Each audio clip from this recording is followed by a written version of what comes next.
Assalamualaikum warahmatullahi wabarakatuh. Alhamdulillahirrabbilalamin. Wa bihi nasta'inu ala umuri dunya waddin. Wassalatu wassalamu ala asyrafil anbiya'i wal mursalin sayyidina wa maulana Muhammadin wa ala alihi washabihi wasallim, amma ba'du. Kata hormat Abi Hanif Hamida selaku pengasuh Pondok Pesantren Seperkamar Rabani Huda, terhormat guru-guru, teman-teman, dan keluarga saya di rumah, semoga sehat selalu dan berbahagia. Sisa Nisran Nurlita dari kelas 12 MA Rabani Huda akan mempresentasikan PTM imajinasi saya dari pelajaran sosial kelas 12 tentang stratifikasi sosial. Nah, di sini ada 4 cabang. Yang pertama, apa itu stratifikasi sosial? Yang kedua, penyebab dari stratifikasi sosial. 3, sifat-sifatnya. Dan yang terakhir adalah wujud dari stratifikasi sosial. Nah, yang pertama, apa itu stratifikasi sosial? Itu menurut para ahli ada 3 di sini. Yang pertama itu Pitrim Asrokin, beliau itu mengungkapkan bahwa stratifikasi sosial adalah pembedaan atau penduduk dalam atau masyarakat dalam kelas-kelas. Jadi per kelasnya gitu. Terus yang kedua, Max Weber ini menggolongkan orang menurut sistem penggolongan, mengartikan stratifikasi sosial itu adalah menggolongkan orang menurut sistem-sistem yang ditimbulkan orang tersebut. Kemudian yang ketiga, menurut John Frank Huber itu stratifikasi sosial itu adalah pola atau kategori yang ditempatkan dalam suatu penempatan gitu, tapi per kategori sebenarnya. Itu arti secara garis besarnya itu stratifikasi sosial itu adalah sistem pelapisan masyarakat secara hierarki maupun vertikal seperti itu. Terus kita lanjut di penyebab dari stratifikasi sosial. Di sini ada 5 penyebab terjadinya stratifikasi sosial. Yang pertama itu perbedaan ras dan budaya. Kedua, pembagian tugas yang terspesialisasi. Jadi kayak ada orang itu sekalian buat ini gitu kan.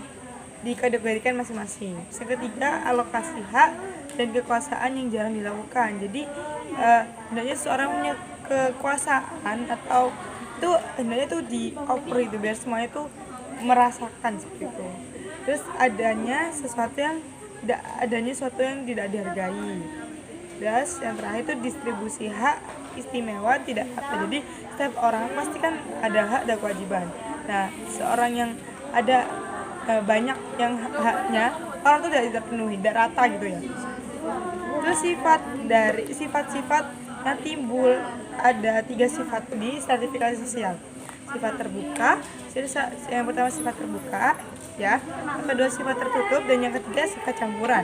Yang pertama sifat terbuka ini maksudnya itu dinamis terus bersifat itu memberi kesempatan anggota yang lain.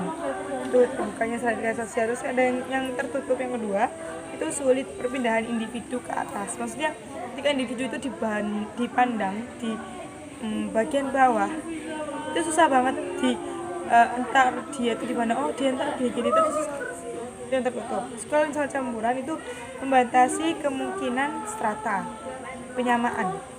Terus wujud yang terakhir ini, cabang terakhir ada wujud dari stratifikasi sosial. Itu dalam bidang apa saja terwujudnya stratifikasi sosial. Di sini ada politik, yang kedua ekonomi, ketiga lingkaran kambium, dan yang keempat itu feodal. Yang pertama itu politik ini stratifikasi sosial yang menggambarkan tentang kekuasaan, semuanya sebuah kekuasaan. Nah, politik di sendiri itu terbagi 2, ada kasta dan demokratis. Dan wujud ekonomi. Nah, wujud ekonomi ini berdasarkan apa? Berdasarkan kepemilikan, kekayaan dan penghasilan dari seseorang tersebut. Kemudian wujud lingkaran kambium. Lingkaran kambium ini maksudnya stratifikasi sosial dalam keraton, dalam keluarga, kekeratonan itu. Terus yang terakhir itu feodal. Feodal itu stratifikasi sosial di pembedaan kepemilikan tanah. Jadi orang itu dipandang dari dia memiliki harta berupa tanah ya. Di sini feodal itu sampai dibuat segitiga gitu. Paling bawah itu rakyat biasa, kedua kesatria, ketiga itu bangsawan, dan yang paling atas itu adalah raja. Seperti itu. Oke, sekian dari saya. Mohon maaf ada kesalahan, kata perbuatan, disengaja maupun tidak. Segitu selesai belajar. Wabillahi taufiq wal hidayah.